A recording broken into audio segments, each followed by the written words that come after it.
A noite era silenciosa, cortada apenas pelo som distante de grilos e o farfalhar das árvores ao vento. Em uma estrada rural e escura, isolada do caos da cidade, um carro de luxo trafegava em alta velocidade. O motorista, Miguel Antunes, um empresário renomado e milionário, parecia visivelmente abalado. Seu rosto, iluminado apenas pelas luzes do painel, carregava tensão, cansaço e medo. Ele havia fugido de uma reunião tensa, havia sido traído por alguém de dentro da sua empresa e documentos comprometedores estavam prestes a vir à tona. No rádio, tocava uma música melancólica, quase profética, até que tudo ficou preto. Um estouro, um capotamento e silêncio. Em outro ponto da mesma estrada, a poucos quilômetros dali, vivia Clara Ribeiro, uma mulher simples, viúva há 5 anos, mãe de 2 filhas, Lia e Manu. Ela levava uma vida difícil em uma casa modesta de madeira, herdada dos pais. Mesmo com todas as dificuldades, havia uma paz naquele lugar que muitos no mundo jamais conheceriam. Clara voltava de um pequeno mercado com as filhas quando viu o que parecia ser luzes piscando entre os arbustos. Um instinto mais forte que o medo fez com que ela parasse o carro. Mãe, tem alguém ali, gritou Manu, apontando para o matagal à beira da estrada. Clara desceu com cautela, usando o farol do celular para enxergar melhor. A imagem que viu ficaria para sempre gravada em sua mente. Um carro completamente destruído, fumaça saindo do capô. E dentro dele, preso no banco do motorista, um homem inconsciente, ensanguentado o instinto que salvar sem pensar 2 vezes. Clara corre até ele. O homem ainda respirava. Com a ajuda das filhas, consegue abrir a porta e retirar o corpo, arrastando-o com dificuldade até o próprio carro. Ele vai morrer se a gente deixar aqui, diz Clara com firmeza. Mas e se ele for perigoso? Questiona Lia, assustada. Ele precisa de ajuda. E só tem a gente agora. Mesmo sem saber quem ele era, mesmo sem ter garantia de nada, Clara escolheu salvar aquele homem. De volta à casana, pequena casa, improvisaram uma cama. Clara limpou os ferimentos com o que tinha em casa. Durante horas ele permaneceu desacordado, gemendo de dor. As meninas observavam de longe, assustadas e curiosas. Quem era aquele estranho e o que ele fazia sozinho naquela estrada? Clara, olhando para o rosto machucado do homem, sussurra para si mesma: se fosse o seu pai ali, eu teria feito o mesmo. Lá fora, a chuva começou a cair. E, sem saber, todos ali estavam prestes a entrar em uma história que mudaria suas vidas para sempre. A manhã chegou coberta por uma névoa espessa e um silêncio inquietante. Na casa simples de Clara, o tempo parecia andar mais devagar. O homem que havia sido salvo da morte ainda dormia, com o rosto pálido e coberto por curativos improvisados. Clara passara a noite acordada ao lado dele, observando cada respiração, controlando a febre e relembrando tudo o que vivera com seu falecido marido, um bombeiro que também fora resgatado um dia de um destino cruel. Miguel ainda não havia dito uma palavra, nem mesmo seu nome, desconfiança e proteção Lia. A filha mais velha começava a desconfiar. Mãe, a gente não sabe nada sobre esse homem. E se ele for um criminoso? Filha, ele estava morrendo. Ninguém finge aquilo. Mas no fundo, Clara também se perguntava quem seria aquele homem bem vestido, com um relógio de ouro quebrado no pulso e cicatrizes que pareciam bem mais antigas que o acidente. Ela vasculha os bolsos de sua calça, encontrando apenas um cartão de visita amassado e ensanguentado. M. Autor Holding, Miguel Antunes. Diretor executivo, Clara. Engole em seco, Antunes. Eu conheço esse nome. Primeiros sinais de vida no final da tarde. Ele finalmente abre os olhos, confuso, com dificuldade para focar. Miguel se assusta ao perceber que não está em um hospital. O quê? Onde? Clara, sentada ao lado, responde com calma. Você sofreu um acidente. Te encontramos na estrada, quase sem vida. Ele tenta se levantar, mas a dor o derruba. Meu nome. Ele hesita. Miguel. E para por aí, como se não quisesse, ou não pudesse, dizer mais nada, o instinto de fugir mesmo fraco. Miguel insiste que precisa sair. Eles vão me encontrar. Eu não posso ficar aqui. Clara se espanta. Quem vai te encontrar? Miguel recua. Silencia. Ninguém esquece. Mas Clara percebe. Há algo muito maior por trás daquele acidente. Ele não está apenas fugindo de um problema. Está fugindo de alguém. Os primeiros laços com os dias passando. Miguel começa a se recuperar lentamente. Ele ajuda nas tarefas da casa, conversa com as meninas e, aos poucos, uma ligação sutil se forma entre ele e Clara, menos feita de olhares contidos, respeito e uma solidão que ambos reconhecem um no outro. Manu, a filha mais nova, pergunta inocentemente: Você vai embora logo? Miguel sorri, mas não responde. Ele não tem respostas, nem destino. Às vezes, quem perde tudo acaba encontrando o que mais precisava. Mas nem todos os segredos ficam enterrados para sempre. O tempo parecia andar mais rápido na casa de Clara. Miguel já conseguia andar com mais firmeza, ajudava na cozinha e até colhia lenha com Lia e Manu, entre risadas discretas e olhares desconfiados. A rotina simples e calorosa daquela família parecia, por um momento, anestesiar os fantasmas que ele carregava. Mas ninguém pode fugir da própria sombra por muito tempo. Primeiros conflitos durante um jantar à luz de velas, não por romantismo, mas por falta de energia. Menos Miguel solta um comentário. Na cidade, isso aqui pareceria cena de filme. Aqui parece vida real. Clara sorri. Mas Lia, séria, retruca, na cidade, a gente nem existiria para vocês. A frase cai como um peso na mesa. Miguel percebe. Ele é um estranho ali. E, para as meninas, um símbolo de tudo que a vida delas nunca teve: riqueza, poder, segurança. Clara quebra o silêncio. A gente pode não ter muito, mas temos paz. E isso não tem preço. Miguel abaixa os olhos. Ele sabe disso melhor do que ninguém. Paz é exatamente o que ele não tem. O celular escondidona. Manhã seguinte. Manu, sempre curiosa, menos encontra um celular quebrado no bolso de um casaco de Miguel, jogado sobre uma cadeira.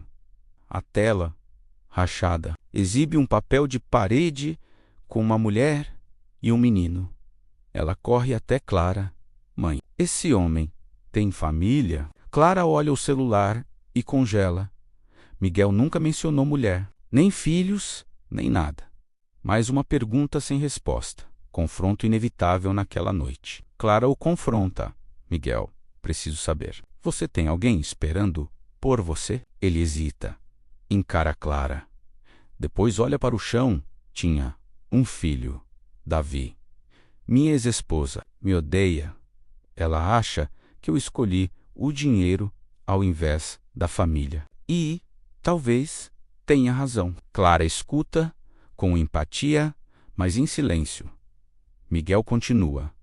Me afastei de tudo, tentando consertar os erros que cometi. E só causei mais dor. O acidente foi só a última consequência, uma ligação inesperada mais tarde. Miguel decide ligar de volta para um número que estava em seu histórico antes do celular quebrar completamente.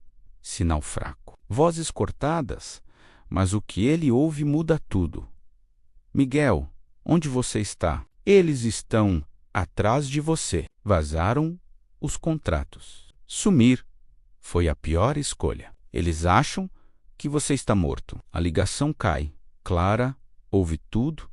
Miguel se vira e dá de cara com Clara atrás da porta. Ela ouviu. Não tudo, mas o suficiente. Você está fugindo.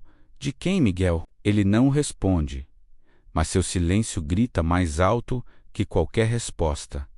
A paz que reinava nos últimos dias desapareceu como o calor do sol antes de uma grande tempestade. Clara sabia. Miguel sabia. Até as crianças, mesmo sem entender, sentiam que algo estava diferente. O ar estava mais pesado, o silêncio mais cortante. E a estrada, menos antes, apenas um caminho de terra esquecido. Agora parecia uma ameaça constante. Mudanças sutis. Sinais evidentes naquela manhã, Clara percebeu um carro preto passando 2 vezes em frente à propriedade. Ninguém nunca passava ali, a não ser vizinhos de décadas. Estranho esse carro, comentou ela, tentando soar casual, mas por dentro os alarmes soavam. Miguel, já de pé e aparentemente melhor, congelou ao ouvir isso. Descreve o carro. Clara hesitou. Sedã preto, vidros escuros, rodas prateadas. Miguel empalideceu. Olhou para a estrada pela janela. Silêncio. Eles me acharam. Miguel revela a verdade naquela noite.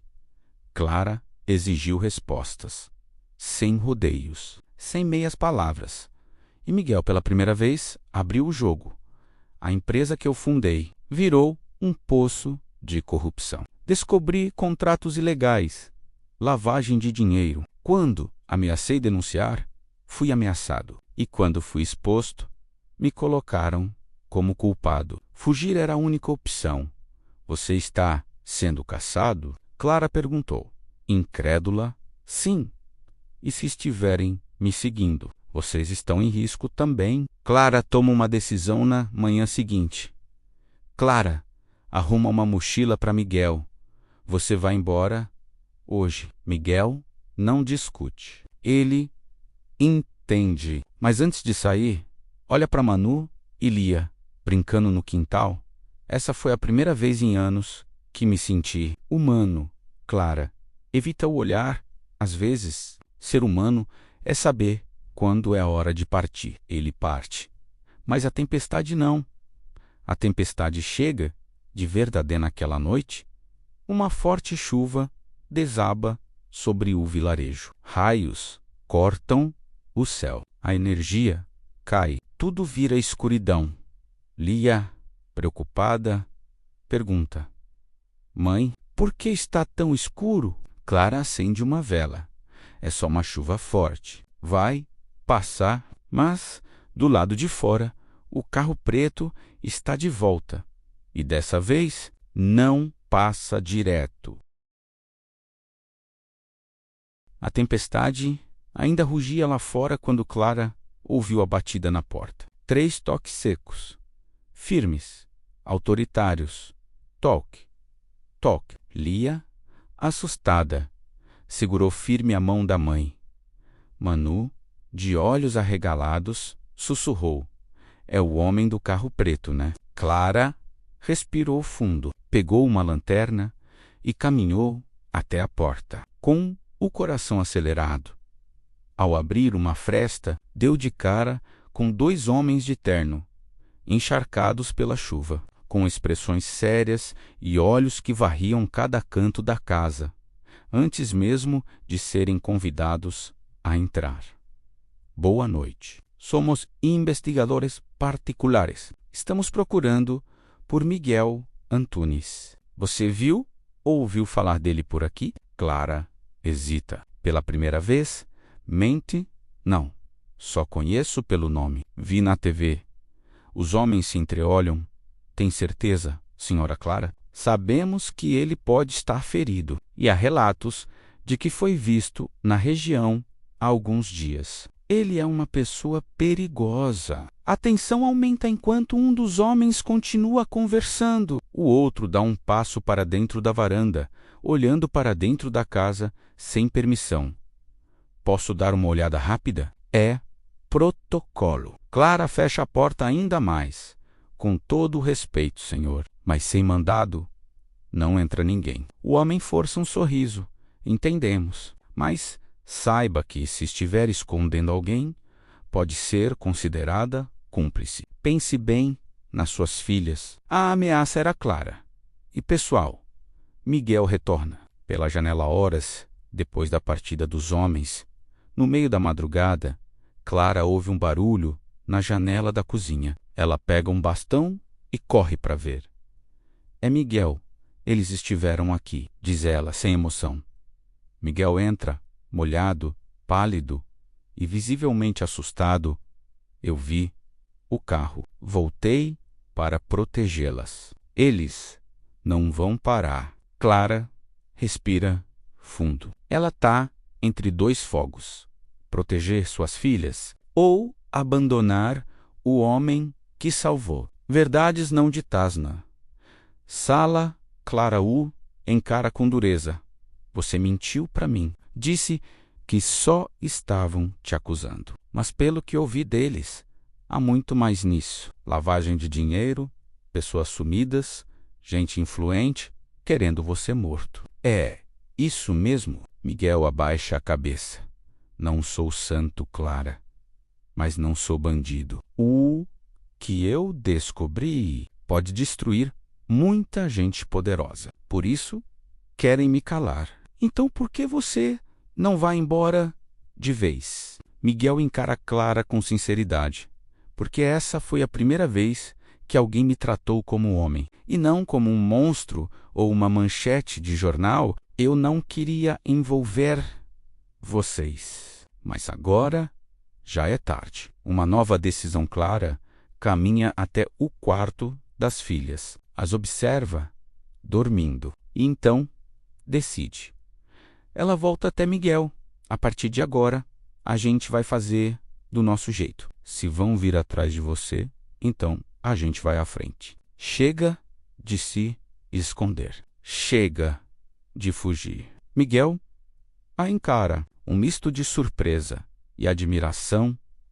Você confia em mim? Não, mas confio no que vi em você aqui dentro. E isso é o suficiente. Por enquanto, a chuva cessou, mas a tensão no ar permanecia como névoa depois do temporal. Clara, que antes apenas queria proteger suas filhas e manter sua vida simples intacta, agora encarava o desconhecido de frente.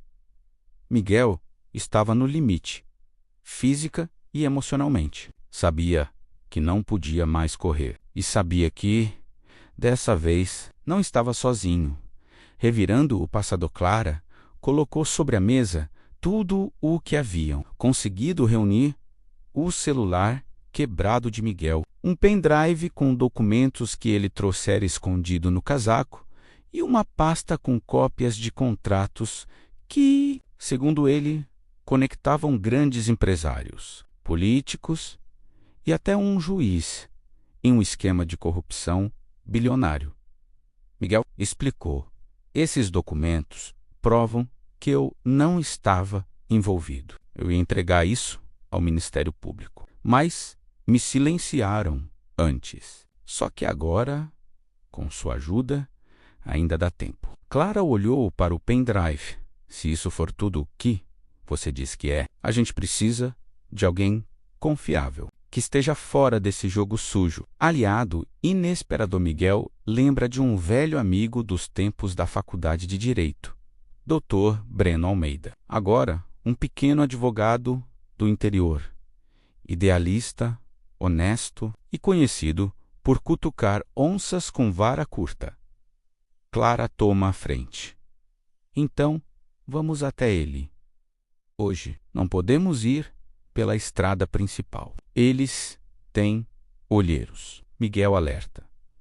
Tem uma trilha antiga pelo morro. Leva quase um dia inteiro, mas é segura. Diz Clara, firme.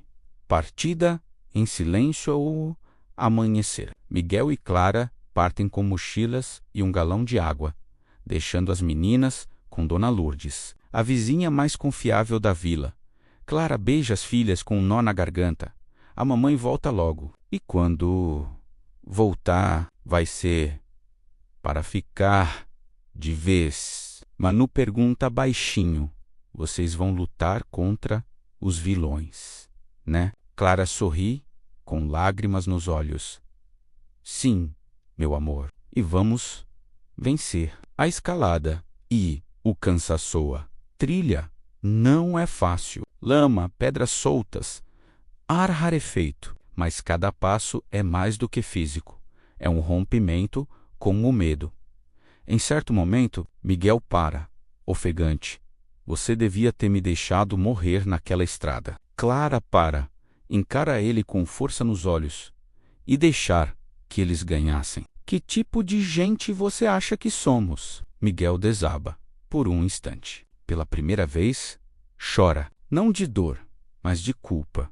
Chegada ao refúgio no final do dia. Exaustos e cobertos de barro, chegam à casa de Dr. Breno. Ele os recebe com um olhar desconfiado, mas ao ver Clara menos e depois os documentos, entende a gravidade da situação. Vocês estão com uma bomba nas mãos. Isso aqui, se vazar, tem gente que vai cair do topo, mas também tem gente que vai matar por isso. Clara responde, então que seja, mas dessa vez a verdade vai doer em quem merece. A noite cai como um manto pesado sobre a casa de Dr. Breno, mas ninguém ali consegue dormir. Os documentos foram digitalizados, enviados a contatos de confiança e armazenados na nuvem. Mesmo assim, Clara sente no instinto. Não estão seguros. Do lado de fora, no alto da colina, os homens de terno observam em silêncio. Radiocomunicador em punho. Confirmado. Ele está aqui. Ordens. Uma voz fria responde do outro lado. Recuperem os arquivos. Apaguem as provas. Ninguém sai vivo. Um novo Miguel, antes retraído, agora se transforma. A proximidade com Clara, a inocência das filhas, a chance de reparar seus erros. Tudo isso acende algo novo nele. Dessa vez, eu não vou correr. Clara responde. Então lute. Por você. Por nós. Ambos sabem. A luta começa agora. A invasão por volta das 3 horas da madrugada. Os cães de Breno latem sem parar. Ele corre à janela. Faróis, 4 homens. Armas curtas. Silenciosos. Rápidos. Eles vieram. Clara pega as cópias dos arquivos. Miguel, instintivamente, procura algo para se defender. Breno destrava uma antiga espingarda herdada do pai. Se entrarem aqui, não saem andando. O confronto. Os homens tentam forçar a porta dos fundos. Um deles é atingido de raspão por Breno. Outro invade pela janela lateral, mas é surpreendido por Miguel, que o derruba com uma pancada certeira com um pedaço de madeira. Gritos, estouro de vidros. Clara corre para proteger os arquivos. Um dos capangas alcança Clara. Tenta arrancar o pendrive de suas mãos. Menos, mas ela luta. Fere o agressor com um estilete escondido na manga. Miguel chega a tempo e o derruba. Respiração ofegante. Sangue no chão. Vidros quebrados. Mas, por um momento, silêncio. Eles fogendre. Breno aciona um contato da polícia local. Um delegado honesto e discreto. Tenho algo que precisa ser protegido. E um depoimento que vai explodir esse país. Clara, Miguel e Breno saem da casa antes que mais reforços inimigos cheguem. Leva-se tudo. Documentos, fotos, pendrives e a esperança de que a justiça seja possível ao amanhecer. Entram escondidos em um carro comum, rumo a uma cidade vizinha, onde os dados serão entregues diretamente ao Ministério Público e à imprensa. Enquanto isso, na sede da M Autor Holding, um homem de má idade, bem vestido, com expressão sombria, assiste à notícia de que Miguel Antunes está vivo e fugindo com provas. Ele liga para alguém e diz: "Seco, acabem com ele, antes que ele abra a boca." O carro atravessa uma estrada de terra estreita, agora seca e empoeirada. Miguel, Clara e Dr. Breno seguem em direção à cidade vizinha, onde os aguardam 2 destinos possíveis: a liberdade ou o silêncio eterno. No porta-luvas, um envelope pardo marcado em vermelho. Provas: entregar pessoalmente ao MP e imprensa. Não confiar em ninguém. A cidade começa a surgir no horizonte. Os olhos de Clara estão fixos na estrada. Miguel, mais quieto do que nunca: "Estamos perto", sussurra ele. Mas eles ainda não sabem que alguém muito próximo os vendeu o Planoder. Breno explica: "Vamos dividir as cópias." Clara entrega a uma repórter investigativa que confio há anos. Miguel entrega ao procurador regional. Eu cuido do backup com o juiz federal. Cada um em um ponto da cidade. Estratégia perfeita. Risco dividido. Mas ao descerem do carro, Miguel hesita. Se algo acontecer, não parem. Terminam o que começamos. Clara segura firme o braço dele. Vai dar certo. Tem que dar. A emboscada Miguel chega ao Ministério Público. O segurança o reconhece e libera a entrada com um olhar estranho. Ele sobe até o 3º andar, onde deveria encontrar o procurador. Ao abrir a sala, está vazia. De repente, 2 figuras surgem por trás, ternos, olhares frios. Achou mesmo que seria tão fácil, Miguel? Antes que possa reagir, é imobilizado. Seu celular e pasta são levados.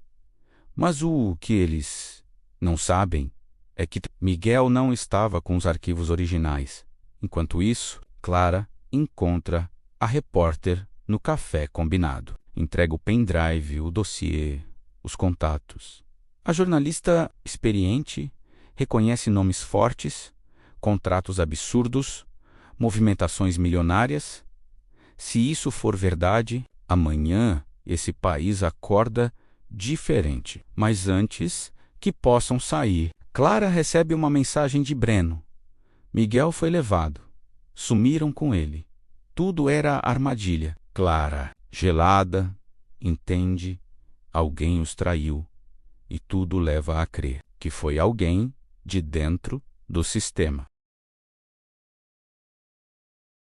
O desespero de Claraella corre até um terminal público. Tenta ligar para o telefone de Miguel. Nada. Liga para o celular de Breno. Caixa postal. Ela então faz o que ninguém esperava. Vai até uma emissora de televisão local e exige ser ouvida ao vivo. Diz ao repórter de plantão: "Se vocês não colocarem isso no ar agora, pode ser tarde demais. Um homem inocente está sendo silenciado por falar a verdade. E tenho como provar. A verdade vai ao ar minutos depois. A TV local exibe, ao vivo, os documentos." A repórter reforça: "O material entregue por Clara Ribeiro pode expor uma rede de corrupção envolvendo empresas, políticos e até membros do judiciário nas redes sociais." A notícia explode. Miguel Antunes, Clara Ribeiro, acorda ajuste, tornam-se trending topics. Miguel ressurgem, um galpão abandonado. Miguel acorda, amarrado, ensanguentado, sendo interrogado por um dos homens que antes trabalhava ao seu lado. "Você não aprendeu nada, não é? Te demos tudo, poder, dinheiro. E escolheu a lama." Miguel, fraco, sorri: "A lama sempre foi vocês. Eu só saí dela. A notícia explodiu como uma bomba. Nomes de empresários, políticos e juízes apareceram ao vivo na TV e circularam pelas redes sociais. Mas a liberdade de informar não dura muito num país controlado pelas sombras. Menos de 2 horas depois, a emissora que exibiu o material sofre uma pane elétrica. O site sai do ar. O vídeo desaparece das redes. A jornalista que ajudou, Clara, simplesmente some. E isso é só o começo, Miguel. Tortura e resistência. Miguel continua preso, machucado, mas não quebrado. Os homens que o capturaram tentam arrancar mais informações. Onde estão os backups? Com quem você deixou? Ele sorri, cuspindo sangue, já está nas ruas. Vocês estão mortos. Só ainda não perceberam. Eles batem, ele desmaia. Mas mesmo desacordado, a verdade ainda corre lá fora, Clara.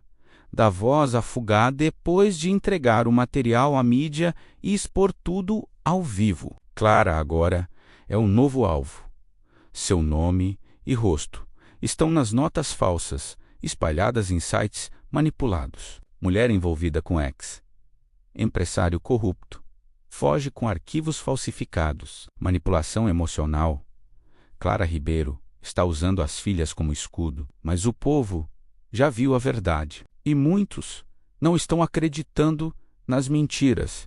Mesmo assim, a ameaça é real. Clara recebe uma ligação de um número desconhecido.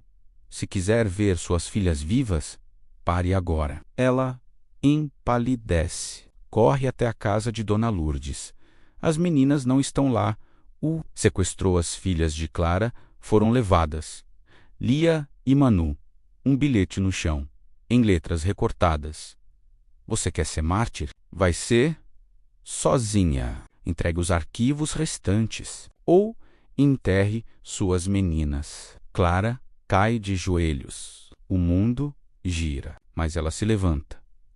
Sozinha, forte, perigosa, aliados inesperados. Breno, ainda em liberdade, aparece escondido num carro antigo. Ele revela: tenho um contato em Brasília, uma senadora independente, honesta, que pode nos ajudar. Mas precisamos salvar Miguel. Sem ele, os dados não têm peso legal. Clara concorda antes de justiça. Eu vou trazer minhas filhas de volta. Depois, eles que corram. Enquanto isso, Miguel é deixado sozinho no galpão. Um dos captores, Eduardo, ex-colega de empresa, se aproxima e sussurra: eu vi sua filha na TV.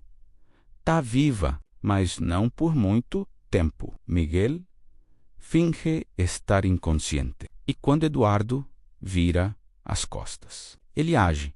Usando um pedaço de arame solto e a própria dor como combustível, ele se liberta. Sangrando, trêmulo, mas livre.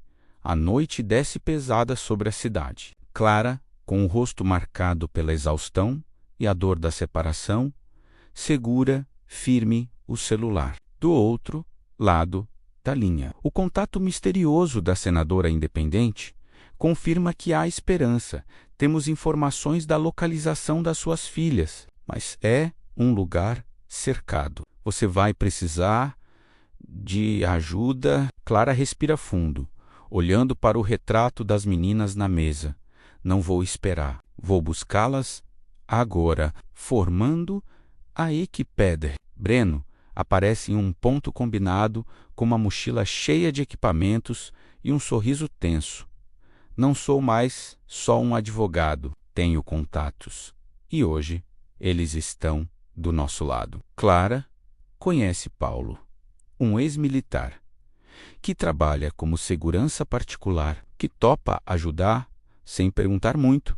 Vamos fazer isso rápido, sem alarde. Infiltração e Periguá, meia-noite.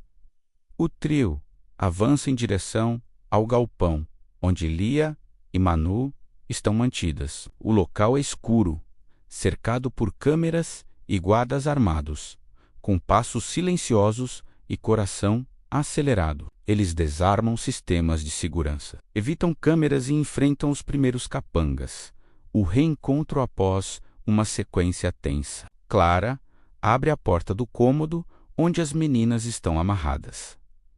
Lia e Manu choram, mas o abraço apertado de Clara as acalma. Mamãe está aqui. Vamos embora. Miguel, que também conseguiu rastrear o local após se recuperar, chega na hora exata para cobrir a fuga. A fuga frenética ao grupo foge pelo matagal. Ouvindo passos atrás, tiros cortam o silêncio da noite. Clara carrega Manu nos braços. Miguel protege Lia com um velho bastão de madeira. Paulo fecha o grupo, eliminando ameaças com precisão.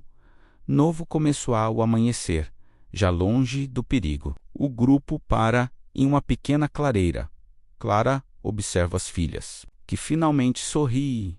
Novamente, a luta continua, mas hoje somos só nós. Miguel sorri e diz: nada vai nos derrubar agora. A mobilização com as filhas resgatadas, Clara, Miguel e Dr. Breno ganham novo fôlego. A senadora independente entra em cena oficialmente, utilizando seu prestígio para acionar órgãos federais, delegacias e a imprensa nacional.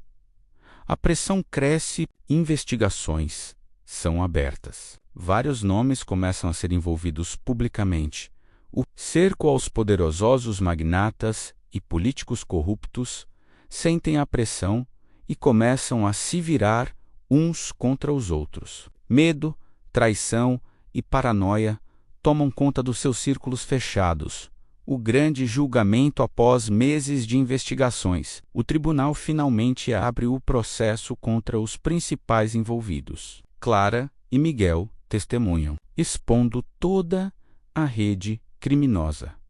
As provas acumuladas pelos protagonistas são tão contundentes que a balança da justiça finalmente se inclina para o lado certo, a vitória amarga embora. Muitos sejam presos e condenados. A vitória não é completa. Alguns envolvidos escapam das garras da justiça, deixando um sabor amargo.